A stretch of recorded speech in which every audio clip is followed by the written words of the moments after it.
The build show is on the road today. I'm actually driving around to some job sites in Austin, and I thought I'd have you join me. You know, sometimes I drive by jobs and go, ooh, that's not a good idea, and here's why. So today is a drive-by with Matt. We're going to check out a couple projects, and I'm going to show you a couple things that you should or should not do. Let's have a look.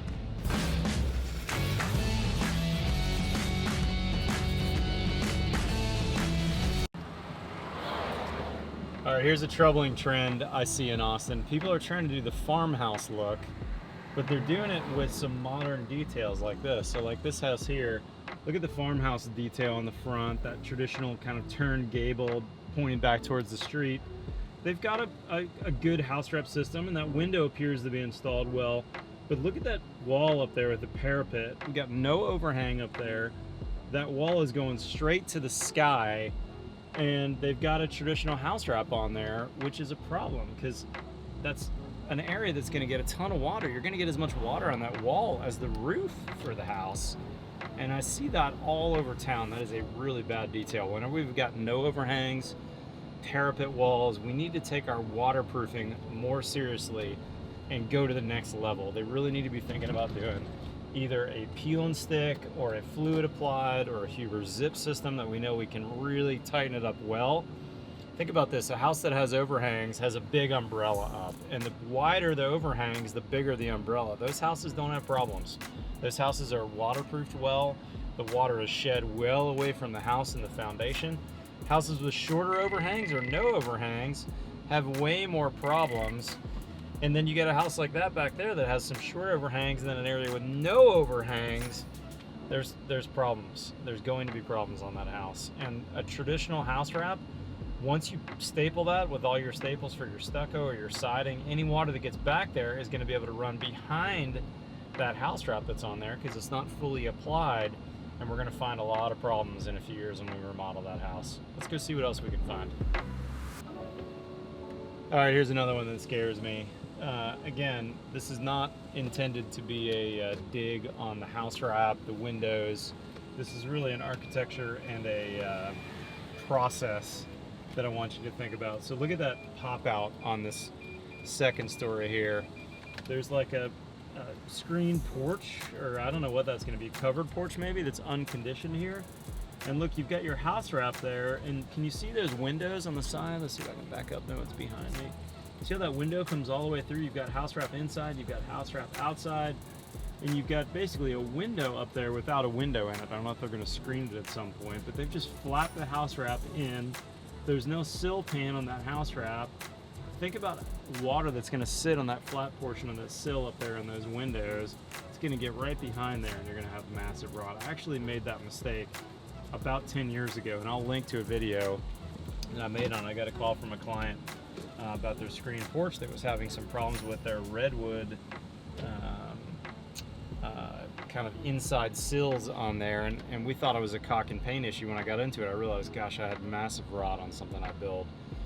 So I'll link to that video. I had to pay to redo everything on that house. It was a total mess on that porch, but I made that mistake before, and it leads to failure.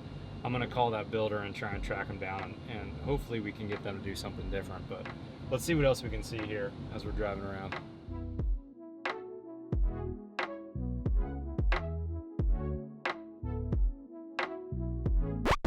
Quick interlude in today's video. Did you see all the people paddleboarding? It's like 95 degrees out on a Friday at 3 o'clock. I always wonder, how do these 35-year-olds, how can they paddleboard in the middle of the afternoon on a work day? Isn't that crazy? Anyways, another side note, similar work note. A friend of mine told me the story about the difference between a builder and a carpenter or a framer. And one of them does real work and one of them does important work. And I thought that was interesting. You know, as a builder, I don't swing a hammer during the day. I'm not wielding a tool bag. I'm not doing the real work, so to speak. I have lots of amazing craftsmen and women that work on my job sites. They do the real work. But as a builder, if you're watching this as a builder, we do important work as well. What we do in terms of organizing, in terms of having the knowledge to do it right, prevents the failures that I'm showing you today from happening. You know, those failures were not by the real workers, those failures were by the people doing the important work and not having the knowledge, the building science understanding, the experience to know what happens when you take that style of architecture, that modern no overhang, those punched openings inside to outside. Those are going to be problems down the road, and ultimately it's the important worker that messed up the job on those. Okay, now this job site is the opposite of what we just looked at. Check this out. We've got a beautiful construction fence going on here. And look, we've got also a parapet wall to the sky, like the other job. And look, he's got some underlayment, looks like for a flat roof, wrapped over top of his walls. And now he's got a Huber zip system, and this builder's using Zip 2.0. I've made some videos on that, but basically, for all the seams and all the nail holes, he's used Zip's liquid flash over those. So now, that wall, if water's running down there, there is nothing to get in. There is no penetration. And even if something were to get in, there's nowhere to go because the Zip is fully adhered. That green waterproofing facing is fully adhered to the shear wall, to the OSB. The nails are all covered over. His window down there has been liquid flashed. Let's stop the video here because this is really, it's funny, I came across this after seeing those other two. The point is, when you have a house with no overhangs, and this house has a mix, look, we've got some giant overhangs in part of the house, but on this area right here, no overhangs. You better use a really bomber system, and the Zip 2.0 is a great choice.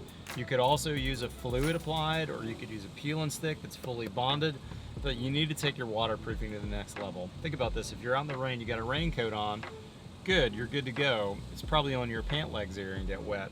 Take that umbrella away and put just a tiny umbrella up. Now all of a sudden you've got more problems. Someone's behind me. You've got more problems. Take the umbrella all the way away, and what do you have?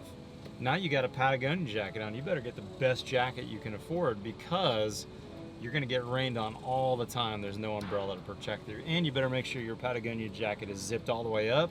There's no rips and tears. You've got a really good jacket. And that's what this builder here is doing on this job. They've got a really good raincoat with no problems. All right, guys, thanks for running around with me today. I saw a couple of things that I decided not to put on this video. And again, I'm not calling out any builders specifically. I'm not calling out the products that you saw. Those house wraps that you saw earlier, I've used those successfully on projects. But you need to think about your Patagonia jacket when you have no overhangs, because it's really important to put a good jacket on those houses when you've got this modern architecture with no overhangs. Follow us on Twitter and Instagram, otherwise we'll see you next time on The Build Show.